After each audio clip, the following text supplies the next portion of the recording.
Buenas noches, estas son las noticias de las 6:30 por aquí por Telecaribe. Las noticias de la región, Colombia y el mundo, aquí y ahora. Bienvenidos a nuestro compromiso con la verdad. Y recuerden que también estamos en la web www.lasnoticias6-medio30 de telecaribe.com. Esta señal llega a ustedes mediante el sistema de fibra óptica digital. Las noticias, el primer noticiero de la noche a la vanguardia con la tecnología. Aquí están nuestros titulares, comenzamos.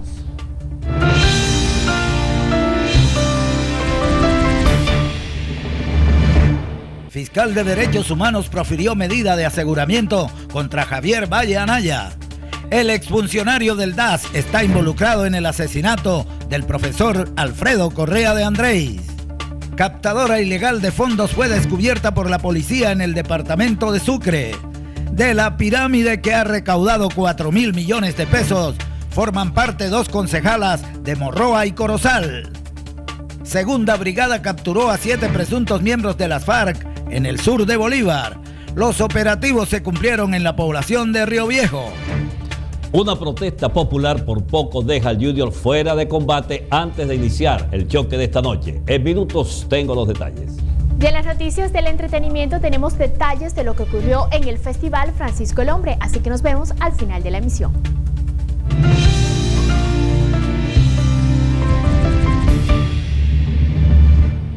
Muchísima atención, el ex embajador de Colombia en Perú, Jorge Bisbal Martelo, se entregó hoy a la justicia para responder por presuntos vínculos con paramilitares.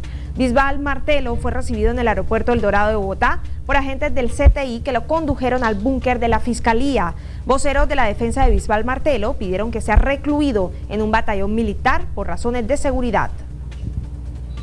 Más noticias, el exfuncionario del DAS, Javier Valle Anaya, quedó en la mira de la DIJÍN y de la Interpol por el asesinato del profesor Alfredo Correa de Andrés. Valle Anaya fue acusado por un fiscal de derechos humanos. Veamos el informe. Un fiscal de la Unidad Nacional de Derechos Humanos y Derecho Internacional Humanitario profirió medida de aseguramiento consistente en detención preventiva sin beneficio de excarcelación en contra de Javier Alfredo Valle Anaya como presunto responsable del homicidio del sociólogo Alfredo Correa de Andrés y su escolta Edilberto Ochoa Martínez. Esta medida de aseguramiento es proferida al tiempo que la Oficina de Derechos Humanos en Colombia inició gestiones con el gobierno estadounidense para capturar en ese país al detective Valle Anaya. Hemos sabido extraoficialmente que tiene un estatus de refugiado o de asilado por razones políticas. Hay que establecer inicialmente cuál es el estatus para luego pedirle a las autoridades norteamericanas, en este caso al Departamento de Justicia, que actúe. Según informes entregados por defensores de derechos humanos, Valle Anaya fue la persona que delegó el director nacional del DAS para orquestar el complot que terminó con el asesinato de Correa de Andrés. De acuerdo al informe, Valle se habría apropiado de dinero de gastos reservados del DAS para pagarle a 3 falsos colaboradores cuyos testimonios soportaron la judicialización de Correa. Según reveló la fuente, en la seccional del DAS de Bolívar no apareció registro de emisión de trabajo de Valle para adelantar investigaciones contra el académico ni constancia de permiso laboral para la fecha del asesinato, dado que el detective manifestó que ese día viajó de Barranquilla a Bogotá. De acuerdo a lo dicho por los investigadores del caso, Valle Anaya fue detective raso durante 15 años y extrañamente fue promovido como subdirector del DAS seccional Atlántico luego de la muerte de Correa de Andrés. Una captadora ilegal de fondos fue descubierta por la policía en el departamento de Sucre. A 4.000 millones de pesos ascendería la estafa a través de una supuesta captadora ilegal de dinero en Morroa y Corozal. La policía ha recibido 4 denuncias y 10 testimonios que señalan a las concejalas de Corozal, Mónica Grillo, y de Morroa, Claudia Treco, de intermediarias de la presunta captadora ilegal mediante un próspero negocio de venta de carne que se inició en el 2010. Tenemos 4 denuncias de personas que se han visto afectadas. Se están sindicando a 2 concejalas del municipio de Morroa. Se está hablando de más de 4.000 millones de pesos captados ilegalmente a partir del año 2010. La próxima semana llegará a Sincelejo una comisión de la Superintendencia Financiera a investigar las denuncias. La persona que se sindica de ser la propietaria de la supuesta captadora ilegal de dinero, según la policía, se fue huyendo a Venezuela y su familia la había reportado como secuestrada. También 3 casos de piratería terrestre se registraron en carreteras del Atlántico y del Magdalena. Veamos a continuación. En las vías del Atlántico parece recrudecerse la piratería terrestre. Conductores y pasajeros a diario son víctimas de los asaltantes. En promedio estamos siendo atracados entre 5 y 6 veces diarios entre todos los buses intermunicipales. Y la situación se acrecenta en los días de quincena, como es una... La banda organizada de delincuentes hace el seguimiento de sus víctimas desde la estación de los buses y cuando el bus va en movimiento proceden a despojar a los pasajeros de sus pertenencias para después aprovechar los parajes solitarios y huir hacia zonas enmontadas. Así lo denunciaron víctimas de uno de los asaltos cometidos en los buses de Sabana Larga, donde el viernes pasado en horas de la noche de manera simultánea, 9 hombres atracaron 2 de los vehículos. Iban de pasajeros en el bus intermunicipal y cuando ya íbamos camino hacia Sabana Larga, pues nos dijeron que era un atraco, que por favor todos cogieran sus billeteras y sus celulares y los entregaran. Ellos iban con unos sacos, eran 3 hombres fuertemente armados y además en otro bus también hicieron lo mismo, 6 hombres también armados. Esta crítica situación de inseguridad afecta a buses locales, intermunicipales y departamentales. Tal es el caso de un grupo de pasajeros que salieron de Barranquilla con destino a Boyacá, que fueron atracados por delincuentes fuertemente armados a la altura del municipio de Ciénaga. Por su parte, la policía asegura que viene trabajando en los patrullajes y vigilancia en los diferentes buses de servicio público. Y 2 personas murieron en accidentes de tránsitos en carreteras del departamento del Atlántico. Las víctimas fueron identificadas como Janestic del Villar y John Jairo Cárdenas. De acuerdo al informe entregado por Prevención Vial, en los últimos 2 meses se han registrado un leve aumento del 40% en accidentes de tránsito en las principales vías de la región Caribe. Departamentos como La Guajira y el Cesar siguen siendo las poblaciones con mayor número de muertos, principalmente por accidentes con vehículos involucrados con gasolina de contrabando. Es preocupante la situación de La Guajira y del Cesar, donde casi que semanalmente se están presentando accidentes con vehículos incinerados. En Barranquilla, el informe muestra que durante los 2 primeros meses del año existe una reducción del 42% en accidentes con heridos. Sin embargo, con respecto al número de muertos ocasionados por los accidentes, las cifras arrojaron 10 víctimas en lo que va transcurrido del 2012, en comparación con el año pasado, donde fueron reportados 4 casos. 4 personas fueron asesinadas en 5 horas en Cartagena, en un hecho que se constituyó una de las más altas estadísticas criminales en lo que va corrido del presente año. Cartagena nuevamente es escenario de múltiples homicidios en un solo día. 4 muertes violentas en solo 5 horas representa la estadística más elevada en lo que va de 2012. Entre las víctimas figura Robinson Salas, conocido como El Negro, quien fue asesinado a las 2:10 de 2 disparos por alias El Gordito. Y según reportes de la policía, este homicidio obedeció a una venganza por problemas personales. Media hora después, disputas entre pandillas cobraron la vida de Carlos Eduardo Ortegón, quien por defender a su hermano fue interceptado por integrantes de la pandilla Los Pollos y murió víctima de un balazo en la cabeza. Y a las 12:20 de la mañana murió Cristian Torres a causa de 2 puñaladas en el tórax que le propinó alias El Primitivo, quien fue capturado por la policía. Y hasta ahora un mensaje importantísimo para ustedes. Llegó el tronco de concurso Concel que premia a todos los dueños de los negocios. Solo tienen que confiar y creer en Concel y que vender recargas de Concel, porque el propio chip Concel y exhibir publicidad del producto en tu negocio y podrás participar por miles de premios. Inscríbete ya con tu vendedor, porque si estás con Concel ganas más y mucho más. 6 personas fueron asesinadas en Barranquilla durante el fin de semana. Los crímenes ocurrieron en diferentes sitios de la ciudad.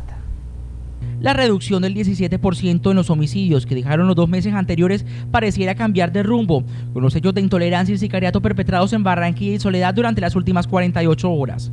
Durante el fin de semana fueron reportados 6 crímenes con arma de fuego y arma blanca, uno de ellos en una verbena en el barrio La Manga que terminó en una tragedia. Se trata de la conjugación de 2 hechos de intolerancia. En el primero, en un establecimiento público, se presenta una riña. Un muchacho de 17 años intenta separar a las personas que se estaban agrediendo y uno de ellos esgrime un arma de fuego y dispara contra el que los estaba separando. En otros hechos, la policía investiga la muerte de un joven de 27 años y fue hallado sin vida en una trocha del barrio El Manantial en Soledad. Sus familiares afirmaron no entender los hechos donde perdió la vida el mototaxista, quien dijo dirigirse a realizar diligencias. 6:41, las autoridades sanitarias de Magangué iniciaron una campaña para controlar un brote epidémico en el sur de Bolívar. La varicela es la amenaza en esa zona. En Magangué, en lo que va recorrido del año, se han reportado 15 casos reconocidos de varicela.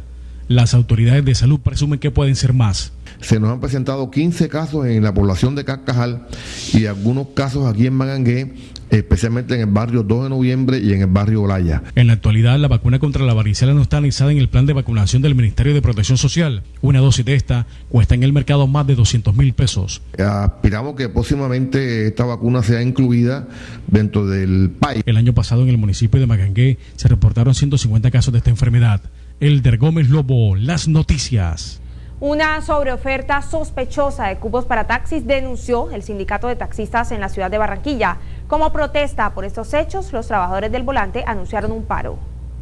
Más de 15.000 taxis hay en todo el área metropolitana de Barranquilla desde el último censo en 2002. El sindicato de taxistas asegura que uno de los aspectos que ha llevado al incremento de cupos de estos vehículos son las irregularidades en la entrega de los mismos. Que revisemos cómo se está haciendo para expedir un cupo de un taxi, porque se especula de que con una resolución que se pide están trabajando 2, 3, 4 y hasta 5 taxis. Un cupo tiene un valor de 14 millones de pesos, la mitad de lo que equivale en ciudades del interior del país.